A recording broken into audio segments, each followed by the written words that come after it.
한 평만의 세상 읽기. 제가 질문을 드리려고 하다가 그거는 빠뜨렸는데 뭐 마침 또 안대사님께서 다 생각을 하시고 말씀을 해주셨어요.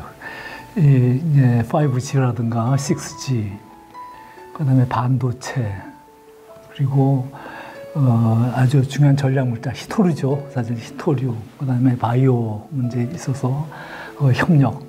사실 제가 과문합니다만은 우리 반도체라든가 5G 뭐 이런 관련 기술에 있어서는 우리의 그 기업체들 이번에 뭐 대기업들이 같이 가지 않습니까? 삼성이라든가 SK 또 현대, LG 같은 기업체들이 상당한 정도로 경쟁력을 갖고 있습니다. 전기차 배터리 같은 경우도.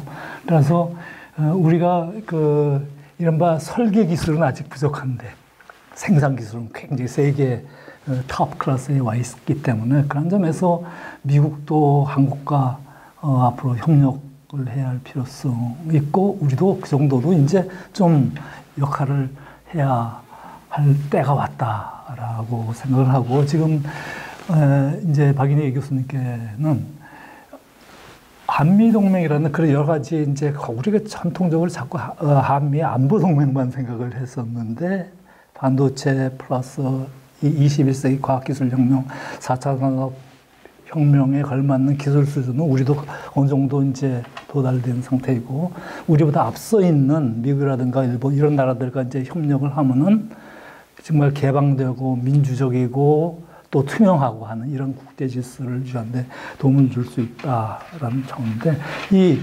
동맹의 역할 확대와 관련해서 앞서 안 대사님께서 지적하신 것처럼 이번에는 이 동북아의 린치핀뿐만이 아니라 이 한반도 동북아 또 인도 태평양 지역 나가서 뭐 세계의 린치핀이라는 그런 곳이 담겨 있는 것은 결국 한국의 세계 평화 태평양 지역의 평화 안보를 위해서 더욱더 기여를 해야 한다라는 차원인데, 그런 점에서 보면 또 앞서 잠깐 지적을 하셨습니다마는 미중 전략 경쟁 상황 속에서 또 다른 미국에 도전하는 국가인 중국과의 우리는 지정학적, 지전략적으로 바로 이웃에 있기 때문에 상당히 염두에 두지 않을 수밖에 없는데, 이번 정상회담에서 한미 간의 이 동맹 역할 기능 확대, 뭐 분야도 좋고 범위도 좋고 관련해서 박인희 교수님께서는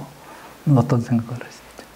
네, 사실 굉장히 중요한 지금 포인트라고 생각을 합니다.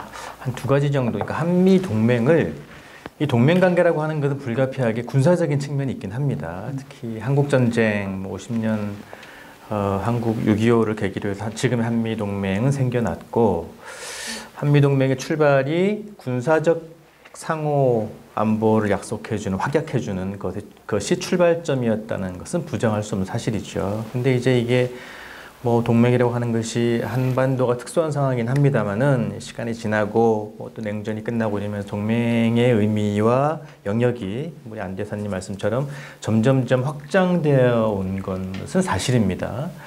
그래서 과거 정부에서 뭐 한미 동맹 미래 비전에 대한 거창한 그런 약속들도 했었고 합의도 했었고, 한미 정상들이 만나면은 한미 동맹의 가장 핵심적인 부분은 북한에게 억지력을 행사하고 뭐 군사적인 약속을 하는 거지만, 그거를 또 넘어서는 이런저런 한국의 위상에 걸맞는 동맹 관계를 맺어보자는 시도가 있었습니다만은 그게 이제 우리가 의도한 만큼 큰 성과로 이어진 것은 아니었던 것 같아요. 근데 저는 거기에 여러 가지 이유가 있었다고 보는데, 그러니까 한미동맹이 여러 가지 글로벌 비전으로 이제 이렇게 나아가자고 하는데 성과는 그렇게 크지 못했던 여러 가지 이유 중에 하나는 우리 스스로 한미동맹 관계를 북한 문제에 좀 종속시켜서 접근한 결과가 아니었는가. 사실 그 세계 어쨌든 미국과 연합훈련해서 기본적인 우리의 국방력을 키우는 거는 또 별도의 문제일 수 있는데, 그걸 또 북한의 반응과 연결시켜서 접근을 하고 이런. 그래서 이제 아까 제가 처음에 말씀드렸던 것처럼 어렵게 국제 질서에 찾아온 외교의 시간에 걸맞는 한미 동맹의 정체성과 모습이 뭐 끼어져 나가고 있다, 뭐 채워 나가고 있다, 이런 말씀 하나 드리고 싶고요. 그 다음에 두 번째 하나 더 말씀드리고 싶은 것은 언제부터인지, 글쎄요, 이건 뭐 학자들 사이에서는 오해의 소지가 있으면 안 되는데, 학자들 사이에서는 노무현 정부 때 동북아 중심 국가론 때부터 논쟁이 시작됐다는 시각도 있고 여러 가지 시각이 있습니다. 또 어떤 분들은 절대적인 중국의 국력이 크면서부터 그렇게 되었다는 얘기도 있고 여러 가지 시각이 있는데, 한미동맹이라는 말을 하면서부터 언제부터인가는 그 다음이 항상 한중관계가 쫓아다녀요. 이게 한미동맹, 한중관계, 뭐 미국과 중국 사이에 낀 한국, 뭐 이렇게 쫓아다니는 거예요. 그래서 이게 사실 저는 우리 정도의 국력과 또 한국이 처한 현실을 보면은 미국과 중국 어느 일방만을 선택하는 것은 뭐 불가능하다고 봅니다. 여러 가지 보고, 다만 한국이 갖고 있는 국가 정체성, 뭐 한국이 갖고 있는 국제사회의 역할, 국제사회가 기대하는 바, 이런 거를 봤을 때 이게 지금 뭐 미국이냐 중국이냐 문제가 아니라 인류 보편적인 가치, 인류 보편적인 기준, 뭐 이런 거에 쫓아가면은 자연스럽게 해결이 된다라는 것이 이제 저와 뭐 적지 않은 뭐 전문가분들의 생각인 것 같습니다. 그래서 이번에 그런 부분의 문제들이 좀 많이 해소된 것이 아닌가. 특히 글쎄 우리 정부에서 전략적 대비를 다 하고 이제 접근하고 계시는 건지 있는 건지 모르겠습니다만은 뭐 5G라든지 뭐 히토리라든지 이런 것들은 굉장히 미중 경쟁과의 어태치가 강한 그런 어떤 그 이슈들이거든요. 더군다나 우리가 이제 신남방 정책을 걸어서 공동 설명을 하긴 했습니다만은 미국이 전개하고 있는 아시아 전략, 동남아를 포함한 인도 태평양 전략에 대해서 우리가 적극적으로 뭐 워딩은 표현은 다양할 수 있습니다만은 참여하는 이런 해석이 가능한 이런 상황이 되어서 저는 이게 이제 미중 관계에 낀 한국 이런 차원의 접근을 뛰어넘어서 그냥 한미 동맹이라고 하는 것은 군사적 부분의 협력은 물론이거니와 인류 보편적인 가치, 뭐 세계 평화, 번영을 위해서 기여하는 의미 있는 파트너가 된다. 이런 걸로 구체화시키는 게 의미 있는 계기가 되었다는 그런 뭐 해석을 하고 싶습니다. 네, 예. 뭐 일맥상통하는 부분이 있는 것 같습니다. 그리고 사실 그 5G나 6G 같은 것, 그 다음에 세계적 수준에서의 공급망 구축 같은 것, 그리고 보다 투명하고, 그리고 지적재산권을 허용해주고 인정을 하고 그것을 좀 베끼거나 좀 도용하지 말고 이런 개방되고 민주적인 그 세계 무역 그리고 과학기술 협력 이런 것들을 지속해 나가고, 또 이번에 백신 문제도 굉장히 관심이 되었었습니다만은 백신 개발과 백신 협력을 하는 과정에서도 그 백신 개발을 하기 위해서는 그 기초적인 그 원인에 대해서 좀 더 투명하게 규명을 해야 하지 않습니까? 그러니까 그런 점에서 이제 우리가 많이 지적하는 또 미국과 경쟁하는 그런 나라의 입장, 중국에 대한 비판도 많이 있는데, 김 교수님한테는 지금 박 교수님에게 드린 질문과 연관을 해서 이번에 이제 한국의 그 외교가 이제 용어가 굉장히 좀 정제된 용어로 표현됐습니다만은 미국의 인도 태평양 전략 을 취재하는 과정에서 모든 그런 내용들이 다 담기지 않았습니까? 그런데 이제 중국의 반응은 상당히 지금까지는 굉장히 조심스럽게 나오고 있어요. 그래서 그런 점에서 중국도 한국이 이번 한미 정상회담을 통해서 중견국으로서 또 어느 정도 기술적인 레벨에 도달한 나라로서 역할을 하는 것에 대해서, 그리고 이 개방되고 투명하고 오픈된 그 국제적인 협력을 하겠다는 것에 대해서 중국도 비판만 할 수 없지 않은가 하는 그 생각 드는데, 그런 점에서 지금까지는 조심스럽게 반응을 하고 있는데, 그런 점에서 앞으로 이 한국의 그 역할 확장에 대한 중국의 관점이라 그럴까요? 또 중국의 전략적 지향, 미중 전략 경쟁을 많이 연구를 하시니까는 그런 관점에서 중국의 대응, 그것에 대한 한국의 대응, 어떻게 생각을 하시는지요? 지금 말씀하셨듯이 그 바이든 행정부의 중국 때리기가 이게 전략 경쟁과 체제 경쟁 사이에서 왔다 갔다 하는 것 같아요. 뭐 불필요한 마찰은 안 하고 중국에 대해서 우위를 보이고 있는 산업 분야에서 중국이 따라오지 못하게 하고 그걸 중심으로 공급망을 구축하고 이거는 바이든식 전략 경쟁의 개념인데 그거하고 동시에 지금 그 한편에서는 약간 트럼프가 추진하고 있던 그런 중국 때리기 상당히 체제 경쟁이고 뭐 whole of government approach를 해야 되고 뭐 어느 탱크에서는 뭐 whole of society approach까지 나와요. 온 국민이 다 나서야 된다 이런 얘기거든. 뭐 position of strength 이런 얘기까지 나오고 있고 지금 워싱턴 DC 내에서는 지금 같은 바이든 정부의 대중국 정책은 이런 식으로 해서는 안 끝난다. 시진핑 정권 붕괴까지 도달해야 끝난다. 이런 얘기까지도 지금 만연하거든요, DC에서.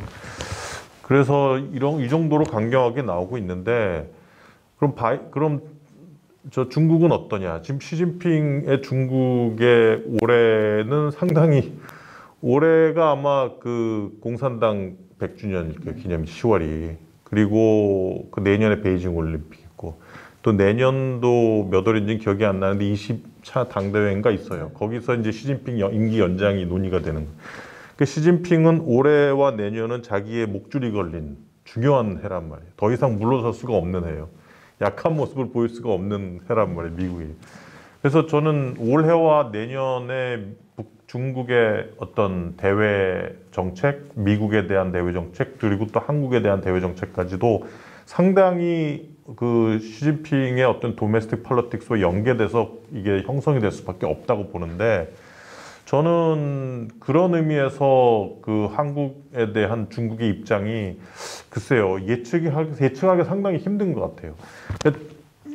일단은 만약에 지금 이 정도 레벨에서의 한미 협력 때문에 중국이 한국이 강하게 나온다 그러면 한국 입장에서는 지금 이미 사드 배치 이후에 한국 내 중국 정서도 상당히 나쁜 상태고 한중 관계도 한 번 더 그 정도의 중국의 어떤 제재나 억압이 있으면 한중 관계는 상당히 위험에 빠질 수 있거든요. 그래서 뭐 한국을 미국 쪽으로 가는 걸 막기 위해서 어떤 수단을 강구해야 할지 지금 중국도 상당히 머리가 아플 거라고 봐요. 그냥 강경책을 펴기에도 상황이 녹록지 않고 그렇다고 해서 시진핑의 어떤 국내 정치적 그 입장을 생각을 해서 그냥 대충 넘어갈 수도 없는 노릇이기 때문에 글쎄요. 근데 지금 상태에서는 어쨌든 아주 국제 정치적으로 미국의 어떤 중국 때리기가 상당히 거세게 적극적으로 진행이 되고 있기 때문에 한국의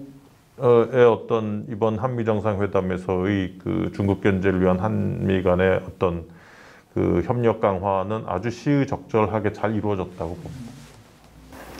네, 이번 한미 정상회담에 대한 그 하나하나의 그 내용을 살펴보고 있는데 사실 우리가 뭐 기후 변화 문제라든가 보건 협력 문제라든가 앞서 잠깐 지적은 됐습니다만은 반도체라든가 히토류 같은 전략 물자라든가 또 바이오라든가 이런 세계 공급망을 유지하기 위한 그런 차원에서 이번 정상회담에 한국의 역할이 담긴 것은 결국 한국도 이만큼 국력이 성장했다라는 것을 반증해 주는 것이고 따라서 그러한 점에서 우리도 상당히 당당하게 지금 외교를 펼칠 수 있다라는 생각이 들고 김영혁 교수님 말씀하셨던 중국도 이런 한국의 중견국 외교에 대해서 또 일정한 정도 능력을 쌓아 나가면은 중국도 쉽게 한국이라는 중견국을 그냥 강대국가 약소국 한동안 중국 지도부가 한국이 과거에 중국이 속국이었다 그런 인식을 여전히 갖고 있는 건데 그런 인식에서 중국도 좀 벗어나야 하는 계기로 작용하지 않았는가 하는 생각도 듭니다. 우리가 모든 문제를 다 다룰 수는 없습니다만 저도 이러한 문제 이번에 한편 약간 다소 그 부족한 점이 있었다라고 하는 것은 앞서 그 총평이라든가 강론을 논의하는 과정에서 지적이 되긴 했습니다만은 한미일 3자 협력에 대해서 바이든 정부는 한때는 북한과의 문제보다 오히려 그러니까 한일 협력이 또 한미일 협력이 더 중요하다라고 얘기를 했었는데 이번에는 한 문장 같은 가치를 공유하고 있고 북핵 문제와 관련해서 한미일 삼각 협력이 더 중요하다. 이 정도로만 끝났는데 이 문제에 대해서는 어떻게 안 대사님? 제가 아까 이제 블링켄 얘기했었지 않습니까? 저 블링켄이 이제 한국에 그 바쁜 사람이 한 4차례 왔었다고 그랬지 않습니까? 근데 그 양반이 이제 그 당시에, 2015년, 2016년, 그때 이제 한국으로 오거나, 그때 일본도 갔었어요. 그렇게 되면 꼭 그 양반이 했던 게 뭐냐면은, 한미일 3국 차관회의를 꼭 했었습니다. 이제 그게 뭐냐면은, 토니 블링켄이 그 당시에 한국이나 일본에 온 목적이 북핵 문제도 물론 중요하지만서도 한일 간 관계를 나름대로 자기가 뭔가 역할을 해보겠다는 그런 욕심이 굉장히 강했었어요. 근데 같은 차원에서 2016년 3월입니다. 2016년 3월에 워싱턴에서 뭐가 있었냐면은 해관보 정상회의라는 게 있었습니다.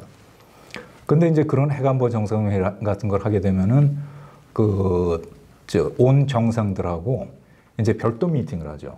그런데 그때 제 기억이 정확하다면 오바마 대통령이 별도 정상을 만난 게 한국, 일본, 중국 셋밖에 없었습니다. 그 많은 정상들이 왔는데 별도 회견을 한 게 한국, 중국, 일본 셋밖에 안 했어요. 그 다음에 뭘 했느냐? 한미일 3국 정상회의를 했습니다. 그 정도로 이제 오바마 대통령 시기에 한미일 3국 협력을 그렇게 강조를 했었죠.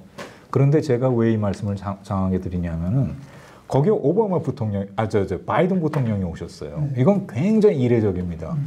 대통령의 외교 행사에 부통령이 온다? 그거는 지금은 이제 카멜라 해리스는 자주 그러는데 그 당시엔 그런 일 거의 아마 없었던 것 같아요. 없었는데 그 삼국 정상회의에는 바이든이 일부러 와가지고 앉아서 처음부터 끝까지 앉아 계셨어요. 제가 그게 분명히 기억이 납니다. 왜냐? 그 중간에 휴식이 한 번 있었는데 그때 저하고 얘기를 했었거든요. 그러고서 계속 앉아 있었어요. 그 정도로 사실은 그 바이든 부통령도 한미일 삼각 협력을 그렇게 중시했었고, 근데 이제 그런 와중에 한일 간의 역사 문제가 얼마나 이게 뿌리 깊은 문제인지 잘 알아요. 그렇기 때문에 이제 오바마 대통령은 사실은 뛰어난 분이죠. 뛰어나다는 게 뭐냐면 머리가 뛰어나게 좋은 사람이죠. 그래가지고서 이 한일 간의 역사 문제에 대해서 얘기를 하는 거 보면은 그렇게 투더 포인트하게 얘기를 해요. 그러니까 일본을 이렇게 한번 팍 치고, 그러나 그럼에도 불구하고 미래지향적으로 같이 나가야 된다. 꼭 그 두 가지 얘기 같이 합니다. 근데 트럼프 대통령은 그거 나하고 무슨 상관이 있냐? 전혀 거기에 인게이지 안 했었죠. 트럼프 대통령은. 근데 이제 이번에 바이든 대통령으로 바뀌면서 제가 유심히 보고 있는 거예요. 이 한일 간의 문제에 대해서 이 양반들이 어떤 입장을 취하는지 유심히 보고 있는데, 그때 오바마 대통령이 쓰던 랭귀지가 다시 복귀를 했습니다. 그 랭귀지가 뭐냐? 이그리저스라는 표현을 또 쓰더라고요. 그러니까 이그리저스라는 표현이 오바마가 쓴 표현이거든요. 특히 이제 위안부 문제에 대해서 이그리저스라는 표현을 썼는데 잘 쓰는 형용사가 아니란 말이에요. 그러니까 제가 그걸 듣고서 굉장히 인상 깊게 생각을 했는데, 블링켄이 4월 초에 한국 왔었죠. 그때 기자회견 했었거든요. 그때 기자가 물어봤어요. 위안부 문제를. 그랬더니 또 그 표현을 쓰더라고요. 이 위안부 문제 이거 굉장히 egregious한 violation of human rights다. 그 일본은 잘못된 거다. 그러나 그럼에도 불구하고 한국, 일본은 얼마나 전략적 이익을 많이 공유하고 있느냐. 같이 나가야 된다. 오바마 대통령 입장으로 그대로 복귀를 했더라고요. 그래서 그거는 적어도 앞으로 4년은 그게 상수가 될 거다.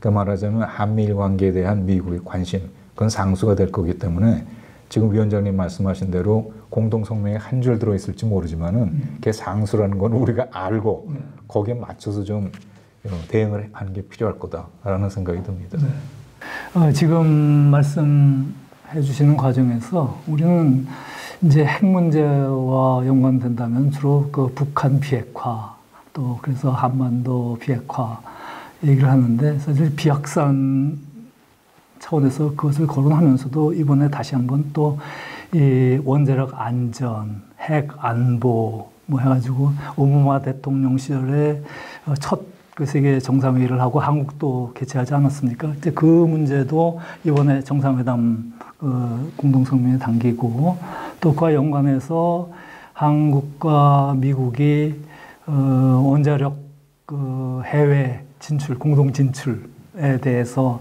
이제 공동 노력하기로 합의를 했는데 사실 이 원자력 발전 수준은 한국도 굉장히 수준이 높은 국가인데 좀 최근 몇 년 사이에 좀 그런 어려운 상황에 있었던 거 아닌가 하는 원자력 전문가들이 그 평가도 있고 그런 점에서 사실 러시아나 중국이 국제 원자력 협력과 관련해서는 그쪽 진출이 굉장히 많지 않습니까? 근데 다행히도 한미 간의 원자력 해외 진출과 관련한 협력도 담겨 있다. 그다음에 이제 또 하나 우리 우주항공 개발과 관련해서 이 미사일 개발이 사거리 한계가 넘어섰는데 우리 우주항공 개발을 하려는 정책 당국자나 기술자 전문가들 사이에서는 굉장히 환호할 만한 합의고 또 앞으로 한국의 우주 과학기술 발전에 굉장히 좀 기회가 열렸다라고 생각을 하는데 김원욱 교수께서 그 문제에 대해서 좀 잠깐 사거리 문제라든가 또는 그 차원에서 그것이 안보적 차원에서도 좀 의미가 있지 않습니까? 79년도에 이게 한미 미사일 지침이 만들어졌단 말이에요. 그때 당시 상황을 보면 미국하고 소련이 군사기술을 독점하고 있을 때예요. 핵기술도 마찬가지고. 그래서 당시에 한국을 비롯한 유럽 국가들도 마찬가지고 미사일 기술을 자체 개발을 하든 타국에서 빼내든 해서 이거 미사일을 제조를 하려고 그러니까 이제 다 제지를 받았던 거죠. 다자기구 NTCR 미사일 테크놀로지 컨트롤 레짐이나 아니면 한미 미사일 지침 같은 양자적으로 이제 통제를 받았던 거예요. 근데 지금 과연 이런 게 필요하냐? 다 유명무실화 된 거거든요. 주변에 보세요. 800km 이상 미사일 갖고 있는 게 수두룩해요. 근데 왜 우리만? 이건 너무 늦은 거예요. 이미 휴지 쪼가리가 됐어야 되는 지침인데 뒤늦게나마 이게 없어졌다. 상당히 다행이다라고 보고. 근데 이게 과연 언론에 보니까 중국한테 위협이다 이런 얘기들을 하는 전문가들이 계신데 글쎄요, 한미가 연합사 체제로 묶여 있기 때문에 한국이 중장거리 미사일을 개발을 하면 미국이 한국한테 이걸 중국 견제를 위해 사용을 해달라고 얘기는 할 수 있겠죠. 협의는 할 수 있겠죠. 근데 한국이 거기에 응하는 건 한국의 어떤 주권의 문제이기 때문에 미국이 자체적으로 미사일을 한국에 주한미군이 배치하는 것과 한국이 중장거리 미사일을 개발을 해서 갖고 있는 거는 중국에 대한 어떤 한국이나 미국이나 각국의 어떤 안보 전략적인 개념에 따라 목적성에 따라 달라지는 것이기 때문에 이거를 자동적으로 중국에 대한 위협이 된다라고 얘기하는 거는 너무 좀 억측이 아닌가 이런 생각이 듭니다. 네, 너무 미사일 사거리 문제와 관련해서 지금 김원욱 교수께서 잘 지적해 주셨던 것처럼 너무 우리가 이 정도의 국력을 갖고 있고 과학기술 수준을 갖고 있는 나라로서 첫 번째 1979년에 미사일 개발할 때는 미국으로부터의 기술 이전을 받았어야 했기 때문에 그런 지침이 생겼던 것이고 따라서 이 정도의 능력과 과학기술 발전의 상황에서는 더 이상 그런 것들이 필요 없는 상황이 되고 또 우주항공 상업에서의 우리 앞으로 나갈 발전의 방향과 더불어서 또 독자적인 중견국으로서의 우리 전통적인 안보적 능력을 구비하는 데 있어서도 마땅히 와야 할 게 이제 왔다라는 차원에서 해석을 해야지 너무 이렇게 좀 너무 옐로우 페이퍼처럼 해석할 필요는 없다라는 생각이 들고 이제 시간이 다 지나기 때문에 마지막으로 이번 한미 정상회담의 결과 총평과 또 몇 가지 우리가 반드시 다뤄야 할 그 주제들은 그 논의가 됐습니다만 결론적으로 앞으로 이 정상회담 결과를 토대로 해서 한국이 어떤 식으로 좀 준비하고 나가야 할 필요가 있겠는가를 뭐 각자의 관점에서 간략히 말씀해 주신 것으로 결론을 내도록 하겠습니다. 김현욱 교수님께서 먼저. 글쎄요, 아까도 간략하게 말씀드렸다시피 글쎄요, 뭐 대북 정책이나 북미 회담, 남북 관계는 뭐 이번 정부 들어서 계속 해왔던 거니까 그거는 앞으로 진척이 있을지 없을지 모르겠지만 정부의 정책이 거의 똑같이 간다고 이제 기대를 할 수밖에 없는 것 같고, 아까도 말씀드렸다시피 이번 정상회담에서 가장 큰 의의라고 보면은 저는 기존의 미중 관계에서 우리가 가지고 있었던 외교적인 틀을 달걀 껍질을 까고 튀어나온 거 아니냐 이런 생각을 좀 합니다. 계속 우리가 약간 피해의식이 좀 컸다고 할까요? 여전히 GDP 면에서는 뭐 10위권에 들어가는 그러한 국가인데 미국하고 중국 양 강대국 사이에서 스스로 움츠려들고, 특히 사드 배치 이후에 중국의 코어션 강압 이후에는 더 막 그냥 움츠려들기 시작을 한 것 같아요. 그래서 뭐 오히려 알아서 기여해야 하느냐 막 이런 얘기까지 들고, 이번에도 뭐 중국한테 회의 내용을 뭐 보고해야 되지 않냐 뭐 이런 얘기까지도 언론에 막 나오던데, 어쨌든 그런 기존에 뭐 우리가 우리에게 씌웠던 굴레를 좀 깨는 그러한 중요한 계기였다. 그래서 이번 거를 계기로 우리가 우리의 외교에 좀 자신감을 가지고 좀 담대하게 외교를 좀 펴나갔으면 좋겠다는 바람입니다. 네. 다음 박인희 교수님. 네, 간단하게 말씀드리겠습니다. 그 이제 흔히 우리가 이렇게 사는 걸 근대 국제 질서, 뭐 현대 국제 질서 이렇게 얘기하는데요. 그 이후에 모든 국가의 목표 과제는 뭐 먹고 사는 문제였죠. 그래서 서구가 먼저 산업혁명하고 자본주의 발전하고 해서 먹고 사는 문제를 해결한 나라들이 이제 많이 생겨난 거고요.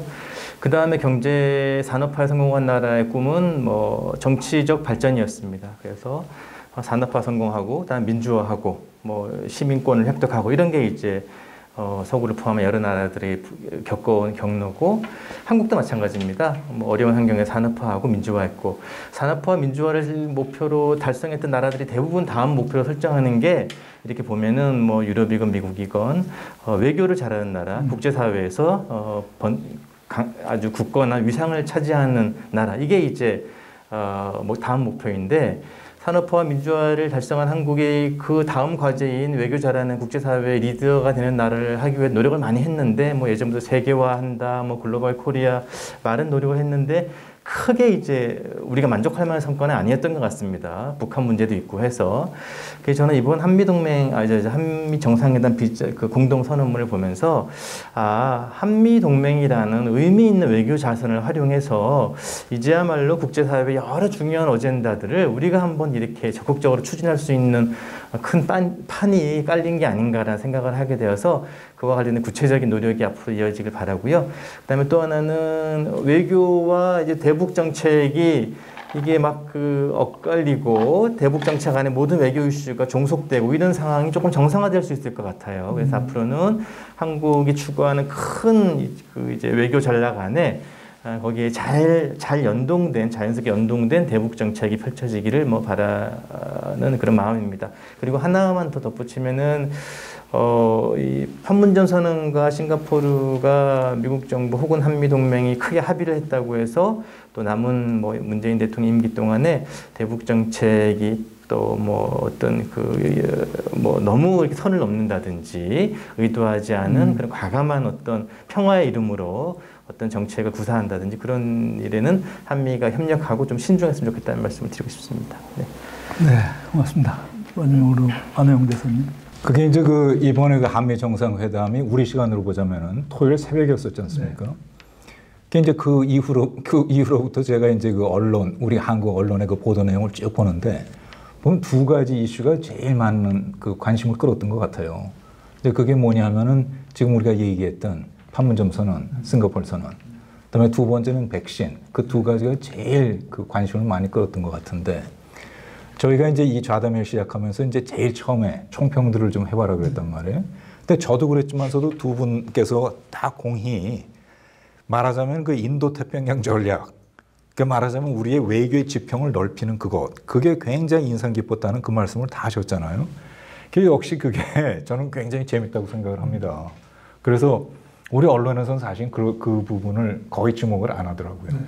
근데 이제 오늘 좌담회를 하다 보니까 저도 그렇게 생각을 했는데 두 분 전문가들께서 그렇게 생각을 하셔서 저는 어떤 생각이 드냐면은 내 생각이 이게 우리 학계 대전문가님들로부터 추인을 받았구나 이런 생각이 들어가지고 이제 굉장히 저 나름대로 오늘 회의로 오길 참 잘했다 싶은 생각이 드는데 그런데 이제 제가 아까 이제 시작하면서 뭐라 그랬냐면은 공동 성명에 있는 내용을 세 카테고리로 나눌 수 있다 이렇게 말씀드렸지 않습니까?